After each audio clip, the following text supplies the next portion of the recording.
দুনিয়ায় যদি কোনো বাবা সন্তানের কারণে অপমানিত হয়, লজ্জিত হয়, তাইলে বাপ ওই মুখ আর মানুষদেরকে দেখাইতে চায় না। অথচ কিয়ামতের দিন অনেক বাবা, অনেক অভিভাবক সন্তানদের কাছ থেকে এই রকম কথা শুনবে যে আল্লাহ আমার অভিভাবককে দেখায় দেন, আজকে আমি তাদেরকে পা দ্বারা পদদলিত করতে চাই। সেজন্য ওই অপমান হওয়ার আগেই উচিত আমাদের অধীনস্থদেরকে দিন শেখানো। যেই কথার থেকে এত কথা বললাম যে আমলে সালেহ হওয়ার জন্য তৃতীয়ত যেই বিষয়টা দরকার, ইলমে দ্বীন অর্জন করতে হবে। কতটুক বলে, নিজে এবং অধীনস্থদেরকে দ্বীনের উপরে পরিচালিত করতে যতটুকু ইলমে দ্বীন দরকার, এতটুকু শেখা সকল মুসলমান নরনারীর উপরে ফরজ।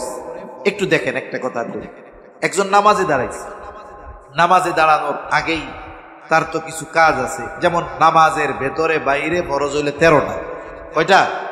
13টা।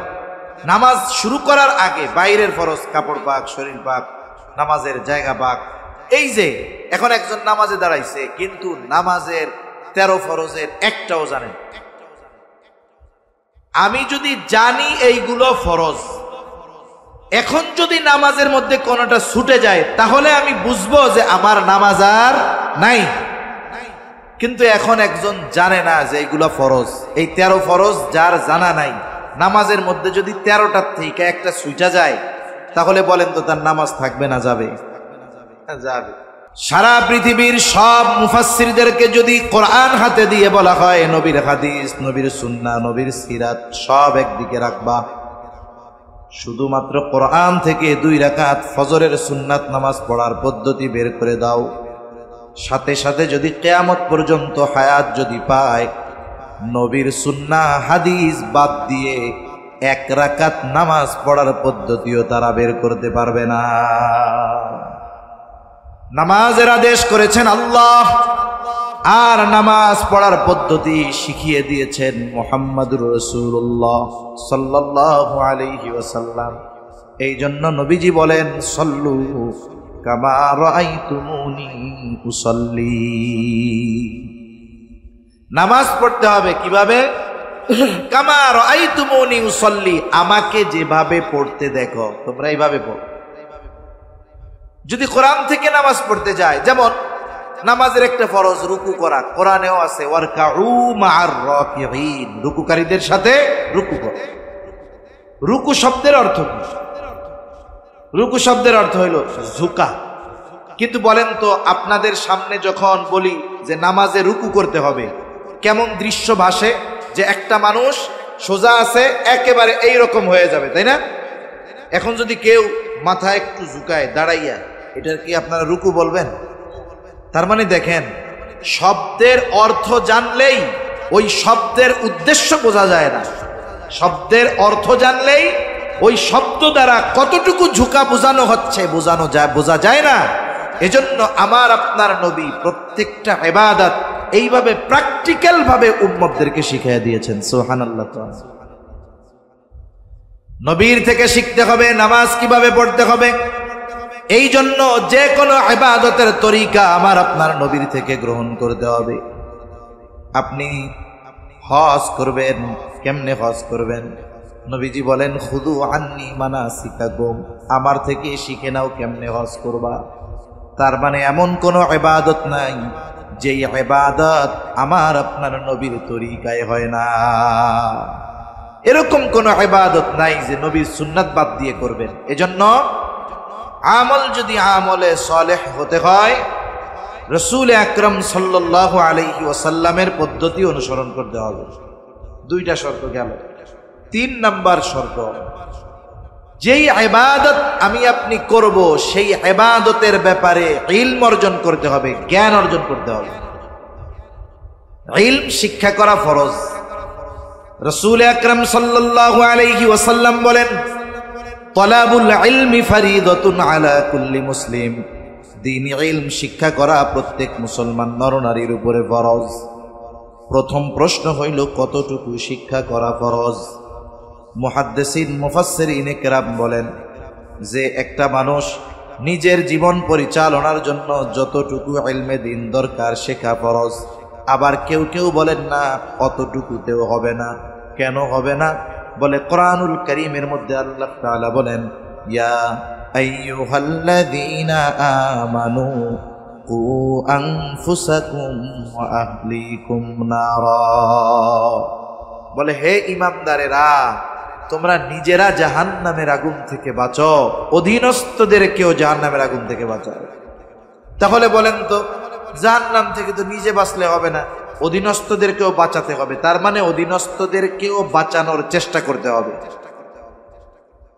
নিজে যদি জাহান্নাম থেকে বাঁচার জন্য ইলমের দরকার হয়, তাহলে অধীনস্থদেরকে জাহান্নাম থেকে বাঁচানোর জন্য ইলমের দরকার আছে না নাই? দ্বীনের উপরে চলার জন্য আমার যদি জ্ঞান দরকার হয়, আরেকজনকে দ্বীনের উপরে চালানোর জন্য জ্ঞান দরকার আছে না নাই? তাহলে ইলমে দ্বীন কতটুকু শিখতে হবে? বলে নিজে দ্বীনের উপরে চলতে, অধীনস্থদেরকে দ্বীনের উপরে চালাইতে যতটুকু ইলমে দ্বীন অর্জন করা দরকার, ততটুকু সকলের জন্য অর্জন করা ফরজ। এইটা হুজুর নাই, মাদ্রাসার ছাত্র নাই, নামাজি নাই, হাজি নাই, সবার জন্য শিখতে হবে। এখন কেউ যদি না শিখে তাইলে গুনাহগার হবে। একটু চিন্তা করেন, সমাজে অনেক মানুষ আছে নিজে দ্বীনের উপরে চলতে যতটুকু ইলম দরকার ততটুকুও শিখে না। এখন একটা পদ্ধতি তো বাইর করার দরকার, শিখতে তো হবে, না শিখলে তো গুনাহগার। কেমনে শিখবেন? মাদ্রাসায় তো ছোট ছোট বাচ্চারা যায়, এরা গিয়ে শিখে। আপনারা মুরব্বীরা কি করতে পারেন? আপনার মাদ্রাসার মুতামিম, মসজিদের ইমাম সাহেবকে বলতে পারেন যে হুজুর, কতটুকু দ্বীন শেখা ফরজ আমরা তো বুঝি না, আপনি আমাদেরকে একটু প্রতিদিন আধা ঘন্টা সময় দিয়ে শিখাইয়া দেন।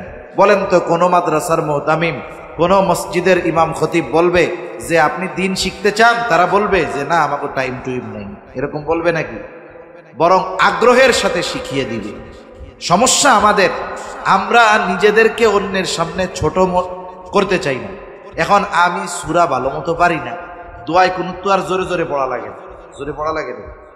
এখন আমি যে দোয়ায় কুনুত ভালো পারি না, হুজুরে যদি এটা যাই না যায় তাইলে আমার জন্য লজ্জা না? হুজুরের উপরে বড় বড় কথা বলি, কিন্তু হুজুর যদি জানে আমি দোয়ায় কুনুত জানি না, তাইলে তো আমার ইজ্জত শেষ। এজন্য শিখতে যাই না।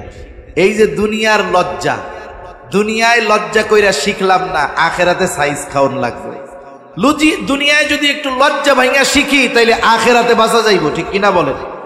এজন্য আমরা চেষ্টা করব আমাদের আলেম যারা আছে, মাদ্রাসার শিক্ষক যারা আছে, মসজিদের ইমাম খতিব যারা আছে, তাদেরকে বলা যে দৈনিক এশার পরে আধা ঘন্টা আপনি আমাদেরকে একটুগুলো শিখাইয়া দেন, যেগুলো দরকার। যদি না শিখি কি হবে? আল্লাহ তাআলার কাছে জবাবদিহিতার কাঠগড়ায় দাঁড়ানো লাগবে। কারণ নবীজি বলেন, কুল্লুকুম রাঈনা ওয়া কুল্লুকুম মাসউলুনা আন রাইয়াতিহি। নবীজি বলেন, তোমরা প্রত্যেকেই দায়িত্বশীল, আর প্রত্যেককে তার দায়িত্বের ব্যাপারে জিজ্ঞাসা করা হবে। পিতাকে সন্তানের ব্যাপারে জিজ্ঞাসা করা হবে, স্বামীকে স্ত্রীর ব্যাপারে জিজ্ঞাসা করা হবে, মাকে কন্যার ব্যাপারে জিজ্ঞাসা করা হবে। সেই দিন আমি যদি একা একা আমল করি, সন্তানদের যদি দ্বীনের উপরে পরিচালিত করার চেষ্টা না করি, কিয়ামতের দিন হয়তো আমার আমল কাজে আসবে না। ওই অধীনস্থদের কারণে আমাকে আপনাকে শাস্তি ভোগ করা লাগবে। যাদের জন্য পরিশ্রম করতেছেন তারা দুশ্মন হয়ে যাবে। আপনার আমার তো আমলের অভাব নাই, কিন্তু সন্তানটারে গুরুত্ব দেয়নি। আরে আমি পড়ি, ওই যে নামাজ না পড়ে তো আমাকে। কিয়ামতের দিন ওরা অন্তরায় হয়ে দাঁড়াবে, বাধা হয়ে দাঁড়ায় যাবে। আপনি আজকে জোর করেন না, সন্তানটা ঘুম থেকে উঠাইতে কষ্ট হয়, শীতের রাত, অনেক রাত্রে ঘুমাইছে, উঠলে কষ্ট হবে, থাক, পড়ার দরকার নাই নামাজ। রোজার মাস, গরমের দিনের রোজা, হায় রে এত লম্বা দিন না খাইয়া থাকবে, আমার পোলাডার মাইয়াডার কত কষ্ট হবে রে। এই যে মোহাব্বত কইরা রোজা রাখার নাই, নামাজ পড়ার নাই, পর্দা করার নাই, এই মোহাব্বত পরকালে ওরা আপনার আমার বিরুদ্ধে দাঁড়ায় যাবে। কি বলবে? রব্বানা ইন্না আতা'না সাদাতানা ওয়া কুবারা'না ফাআদাল্লুনাস সাবিলা। বলবে রব ইন্না আতা'না সাদাতানা ওয়া কুবারা'না, আমরা আমাদের নেতাদের বড়দের অনুসরণ করেছি। সন্তান বলবে আমি নামাজ পড়ি নাই, এর জন্য দায়ী হইল আমার বাপ। স্ত্রী পর্দা করে নাই, বলবে দায়ী হইল আমার স্বামী। মেয়ে দিনের উপরে চলে নাই, বলবে দায়ী হইল আমার আব্বা। এখন এরা যেহেতু তোমাদের জাহান্নামে যাওয়ার দায়ী, তাহলে কি হবে? এবার বলবে ফাআযাল্লুনাস সাবিলা, তারাই তো আমাদেরকে পথভ্রষ্ট করেছে, তাদের কারণে জাহান্নামী হইছি।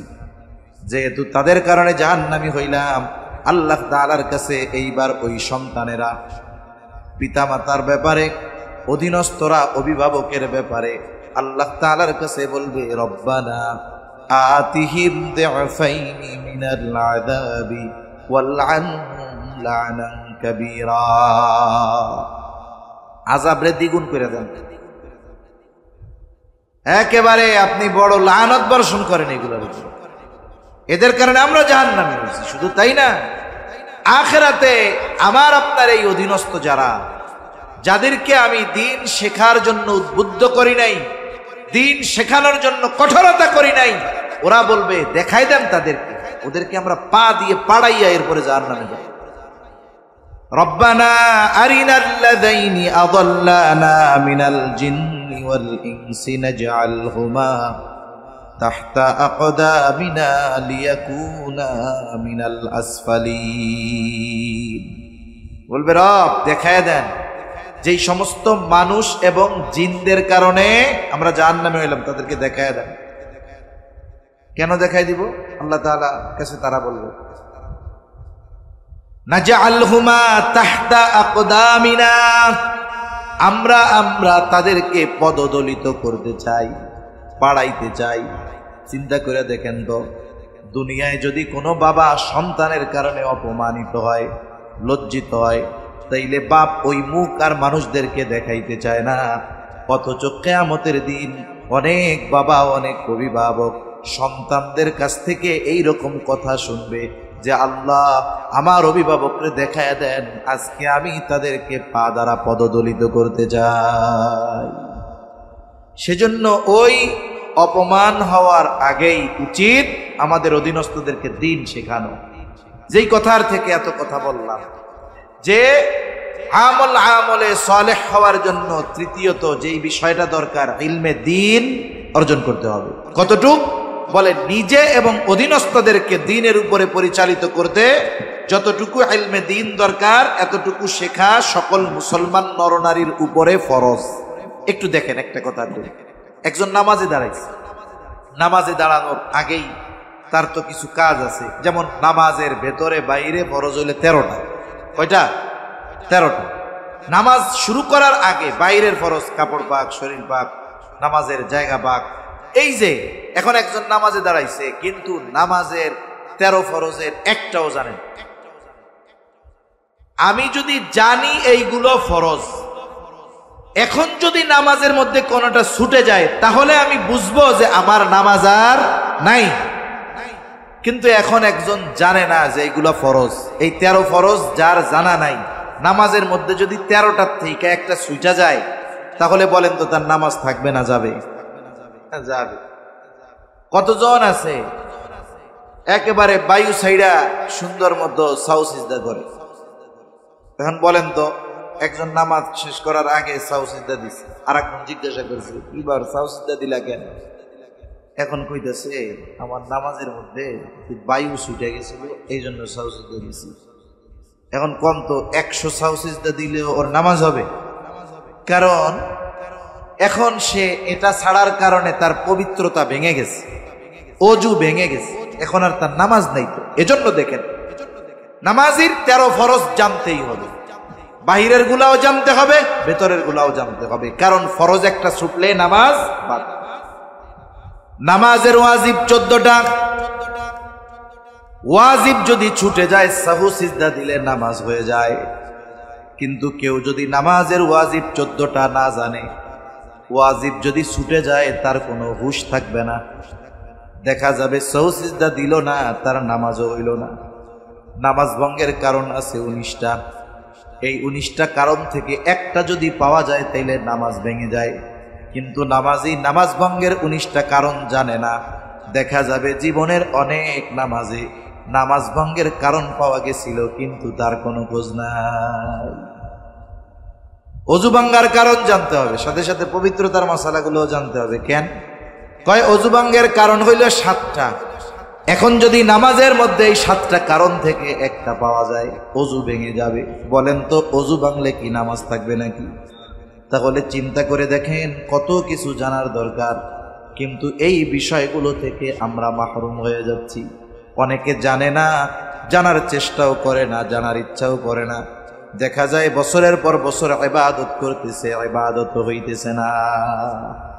এজন্য যে ইবাদত করতে হবে ওই ইবাদতের মাসলা মাসাইল গুলো সুন্দর মতো জানতে হবে। 4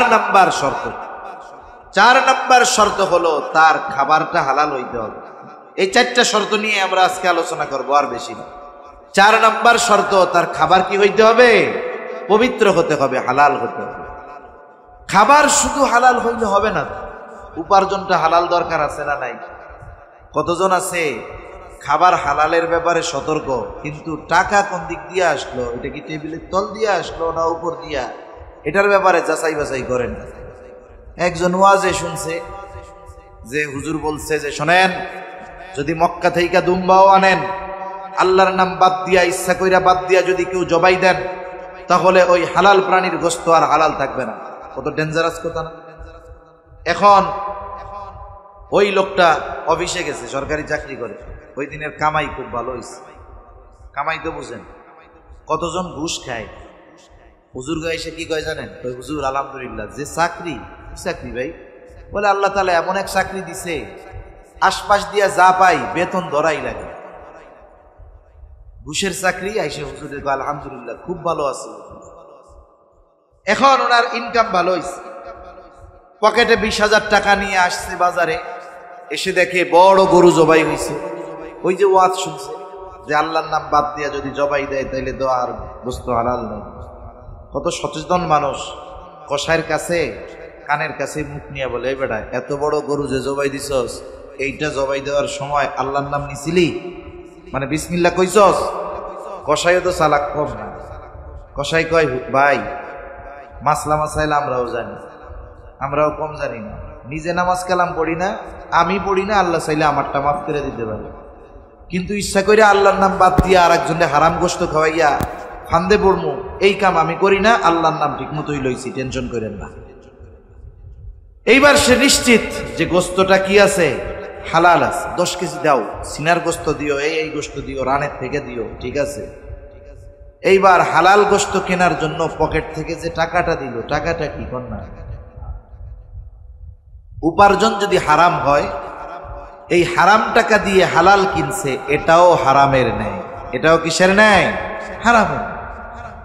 এজন্য 1 নম্বরে উপার্জন হালাল হতে হবে। উপার্জন হালাল।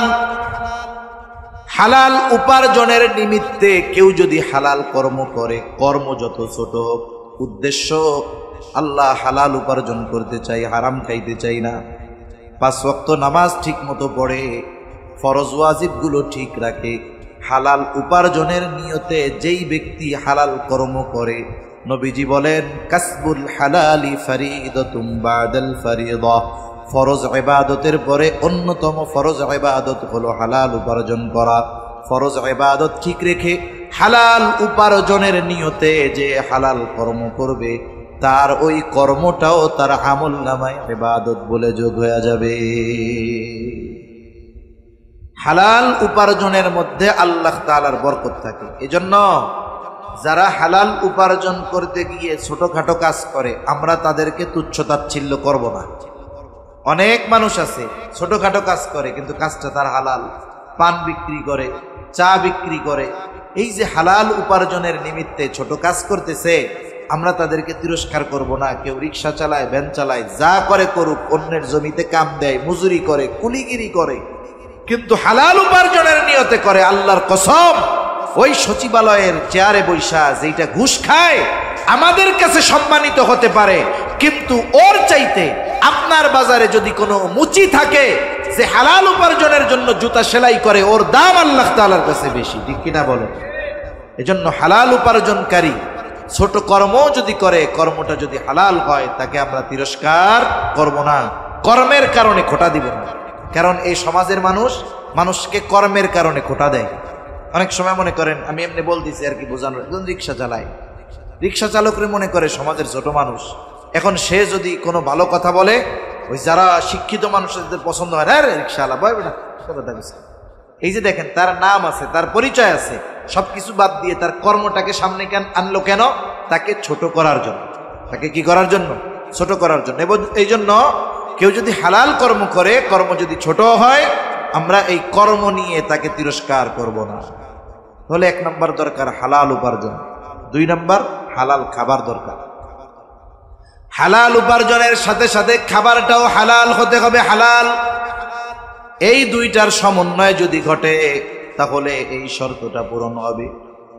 কিন্তু দুর্ভাগ্য তাদের, যাদের খাবারটাও হারাম, উপার্জনটাও হারাম, অথবা দুইটার একটা হারাম। তাহলে তাদের অবস্থা কি হবে?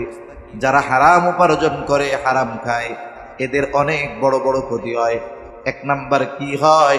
আল্লাহর নবী বলেন, লা ইয়াদখুলুল জান্নাতা জাসাদুন উদিয়া বিল হারাম। হারাম ভক্ষণকারীর শরীর জান্নাতে প্রবেশ করবে না। হারাম খাবার দ্বারা গঠিত শরীর জান্নাতে প্রবেশ করতে পারবে না। 2 নাম্বার ক্ষতি, তার ইবাদত কবুল হবে না। আল্লাহ তাআলা কোরআনুল কারীমের মধ্যে বলেন, ইয়া আইয়ুহার রাসূলু কুলু মিনাত তাইয়্যিবাতি ওয়া'মালু সলিহাত। আল্লাহ তাআলা সব রাসূলগণকে এক নির্দেশ দিয়েছেন, হে রাসূলগণ, কুলু মিনাত তাইয়্যিবাত, আপনারা পবিত্র খাবার খান, ওয়া'মালু সলিহা, আর আমলে সলেহ করেন। বুজুর্গানে দিন বলেন, এর দ্বারা এই কথা বোঝা যায়, যার খাবার পবিত্র নয়, যার খাবার হালাল নয়, তার আমলটা আমলে সলেহ হবে না। তারপরে তার দোয়া কবুল হবে না, জান্নাতে যাইতে পারবে না। তারপরে ওই খাবার যদি হারাম হয়, তাহলে তার ইবাদত কবুল হবে না, এরপরে তার দোয়া কবুল হবে। রাসূল আকরাম সাল্লাল্লাহু আলাইহি ওয়াসাল্লাম জানায় দিয়েছেন, যার দেহ হারাম খাবার দিয়ে গঠিত, যার গায়ের পোশাকটা হারাম টাকার, তার দোয়া আল্লাহ তাআলা কবুল করবে না।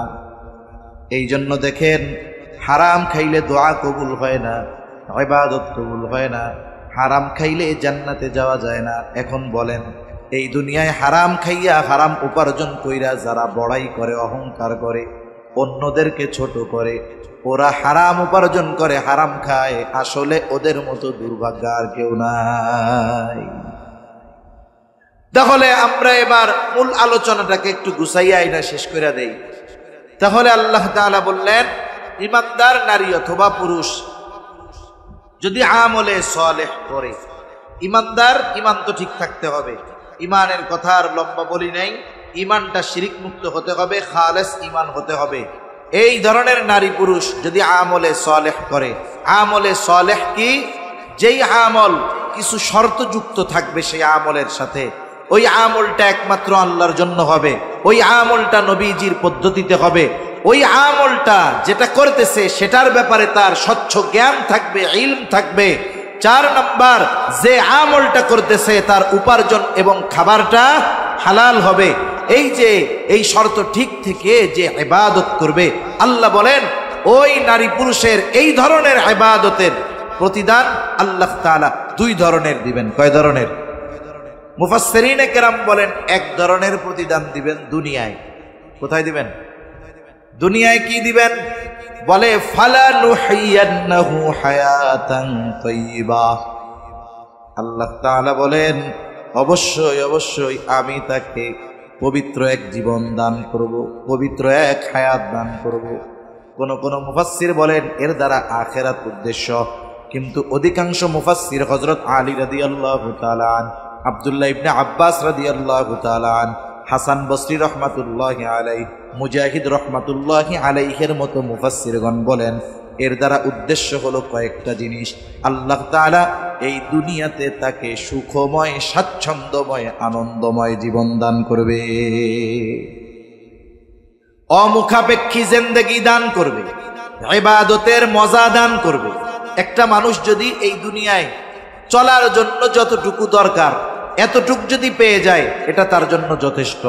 ইবাদতের মজা যদি পেয়ে যায়, এক বুজুর্গ বলেন ইবাদতে রাত্র জেগে ইবাদতের আসল মজাটা কি, এটা যদি দুনিয়ার বাদশারা টের পাইতো ওই মজা কেড়ে নেওয়ার জন্য সৈন্যবাহিনী নিয়োগ করত, যুদ্ধ করতে তারা পিছপা হইতো না। অনেক মুরব্বী এখনো আছে গভীর রাত, শীতের রাত, ঠান্ডা পানি দিয়া অজু কইরা নামাজ পড়া শুরু করে দেয়। এই যে কষ্টটা হয়, মজা যদি না থাকতো এই কষ্ট কি উনি করতে চাইতো নাকি? তার মানে মজায়ের মধ্যে উনি পাইছে, অসুস্থতা ওনারে ঠেকায় রাখতে পারতেছেন। তা বুজুর্গ বলতেছেন এই মজা যদি দুনিয়ার রাজা বাদশা টের পাইতো, এই মজা পাওয়ার জন্য তারা সৈন্যবাহিনী নিয়োগ করে দিত। আল্লাহ তাআলা এই দুনিয়াতে ইবাদতের মজা দান করবে, অমুখাপেক্ষী জিন্দেগি দান করবে।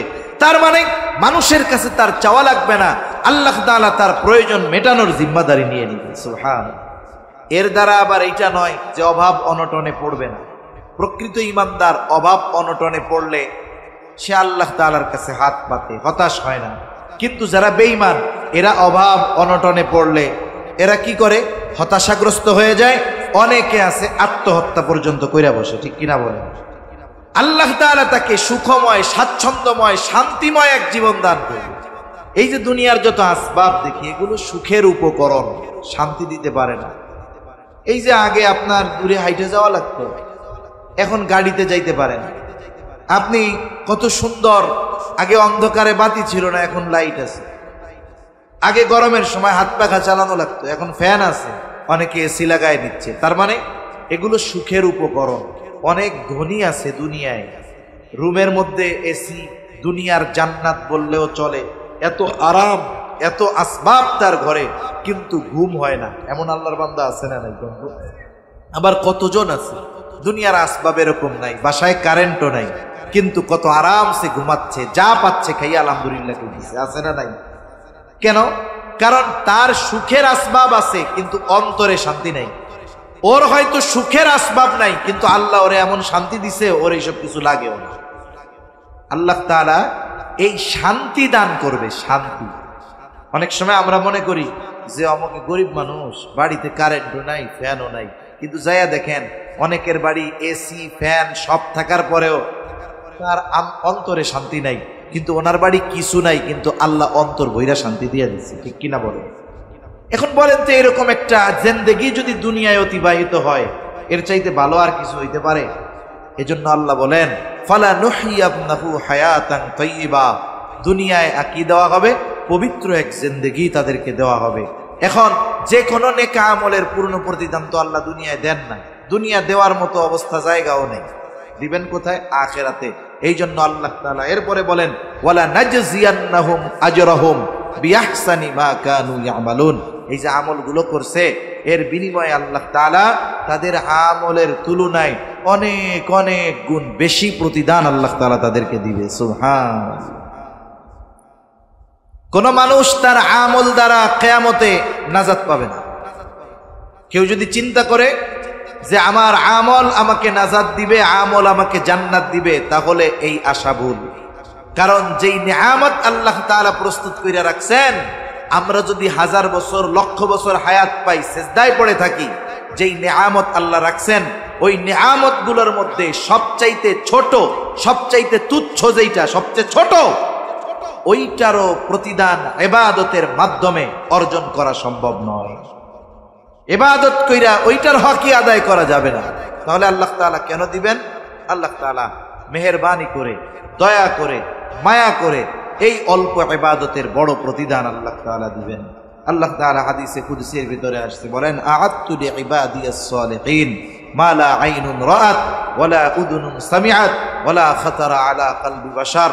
আল্লাহ তাআলা বলেন আমি আমার নেককার বান্দাদের জন্য এমন জান্নাত তৈরি করে রাখছি, মা লা আইনুন রাআত, দুনিয়ার কোনো চোখ দেখে নাই, ওয়ালা উযুনুন সামিআত, এই নিয়ামতের প্রকৃত খবর দুনিয়ার কোনো কান শুনে নাই, ওয়ালা খাতারা আলা কলবি বাশার, নিয়ামতটা এমন নিয়ামত যে মানুষের হৃদয়ে এটা কল্পনাও করতে পারে না। সুবহানাল্লাহ বলেন। এখন বলেন সেই জিনিসটা আমাদের দরকার। আখিরাতে যদি আমরা এটা পেয়ে যাই তাহলে এটাই আমাদের সফলতা। কারণ আল্লাহ তাআলা বলেন, সফল কে? ফামান যুহজিহা আনিন নার ওয়া উদখিলাল জান্নাতা ফাকাদ ফাজ। সফল তো সে যাকে জাহান্নাম থেকে, আগুন থেকে বাঁচায়া জান্নাতে প্রবেশ করানো হবে, সে হলো সফল, ঠিক কিনা? সেজন্য সম্মানিত উপস্থিতি, এই হায়াতের জগৎ আল্লাহ ইমানের মতো দৌলত দিচ্ছেন, এটা আমরা হেফাজত করব। সাথে সাথে নেক আমলগুলো করব। যেই শর্তগুলো বললাম, শর্তগুলো ঠিক রেখে আমরা করার চেষ্টা করব। তাহলে দুনিয়া আখেরাত উভয় জাহানে আল্লাহ তাআলা উত্তম প্রতিদান আমাদেরকে দান করবে। আল্লাহ সুবহানাহু ওয়া তাআলা আমাদের সকলকে ঈমানের উপরে অটল অবিচল থাকার তৌফিক দান করেন। যে শর্তগুলো আলোচনা করলাম, এগুলোকে ঠিক রেখে আমাদের সব আমলগুলোকে আল্লাহ করার তৌফিক দান করেন, আমিন। ওয়া আখিরু দাওয়ানা আলহামদুলিল্লাহি রাব্বিল আলামিন। আসসালামু আলাইকুম ওয়া রাহমাতুল্লাহি ওয়া বারাকাতুহু।